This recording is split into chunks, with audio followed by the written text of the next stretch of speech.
So first of all, obviously this is the longest silk curler in the market, and the widest also in terms of the straps, and it's super soft. As you can see, you can sleep. It's like pillow, or some pillows are even harder than that, yeah, as we use the most soft filling in the market. Then if you buy some cheap ones like Shein or AliExpress, you will get this kind of the tube. I don't know for what they use normally, this kind of thing. It's impossible to sleep. And so a few brands are doing this strap that is not in one piece, yeah, but it's kind of attached.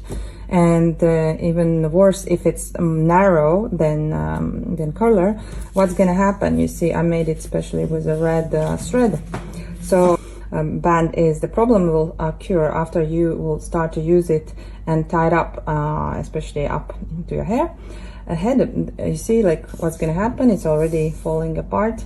There's a pressure, yeah. So no matter, even if it's soft filling, but there's a pressure, and that pressure will cause here problems, yeah. So it's gonna fall apart, whether the strap or the seam, but it's not gonna work. So yeah, so that's why this is the best curler in the market.